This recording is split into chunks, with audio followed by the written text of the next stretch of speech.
Alors là, je vous montre une nouvelle boutique au centre-ville que je viens de découvrir.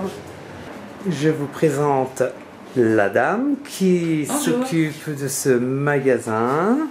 Vous allez nous expliquer un petit peu ce que vous faites. Bonjour, bienvenue. En fait, je peins sur tout support, donc ça peut être une enseigne, une toile, un meuble, un objet, sur n'importe quel support, avec des techniques différentes. Donc il y a des patines, des glacis, des trompe-l'œil. Il y a plein de choses différentes. On peut m'apporter aussi des choses à décorer. Ça peut être des cuisines ou des salons entiers. Ça peut être des patines, des trucs à motifs. Je vous laisse découvrir si vous voulez.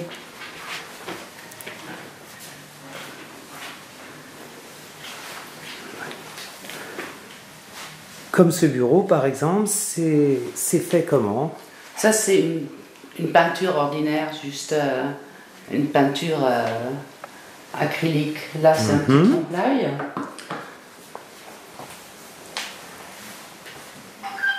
Voilà. Ici il y a une patine à l'ancienne. Alors au départ il a fallu donc décaper le meuble. Ensuite il y a une sous-couche, il y a 2 couches de peinture. La création des dessins. Et après une patine avec des pigments et des cires. Là c'est une patine aussi de bandeau.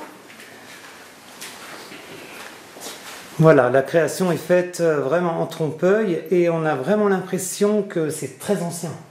C'est pas très vieux, c'est pas, enfin si c'est ancien, mais en fait le truc c'est que là ça fait tout doux, c'est tout satiné et les pigments ils se fixent donc dans les reliefs et c'est ça qui est intéressant. Du coup il donne un côté un peu minéral. Donc.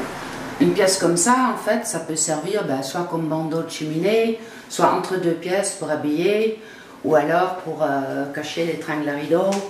Après, vous avez fait beaucoup de trompe-l'œil. Vous faites aussi des enseignes de magasins. Oui. On va jeter un petit coup d'œil un peu, on va faire le tour. Ah oui. Voilà. Des meubles, bien sûr, comme celui-ci. Oui. Encore un meuble, comme celui-ci. En fait, au départ, c'est des meubles, il faut quand même dire qu'à l'époque, c'était quand même du solide. C'est des meubles en bois massif. Et c'est vrai que c'est dommage de les jeter ou d'acheter des miettes de bois collé.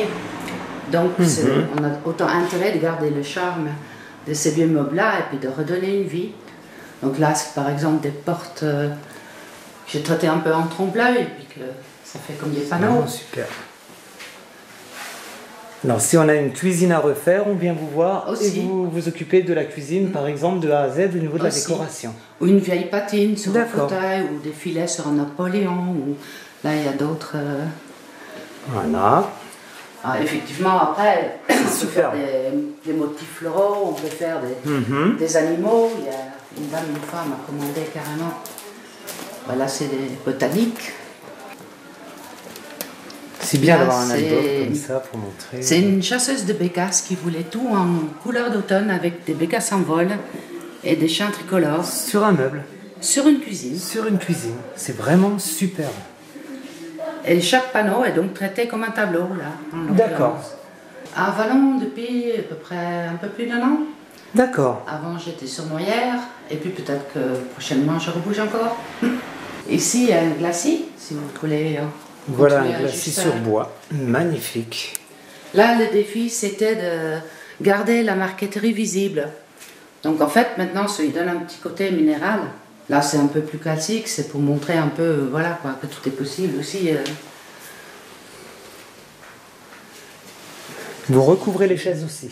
Ça c'est fait avec un professionnel sous forme de stage, mais elles sont faites en crin selon la tradition. Là il y a un petit truc comme pour une chambre d'enfant. Là encore un petit trompe-l'œil. Non, non, je peux vous garantir c'est de la peinture. Il y a un meuble qui me tient à cœur que je vais vous montrer, regardez. Hop, je vous le montre. Voilà. Un petit coffre à jouer pour les enfants. Je vous invite à venir visiter ce magasin, à voir ses créations. qui sont splendides. Vraiment, c'est magnifique.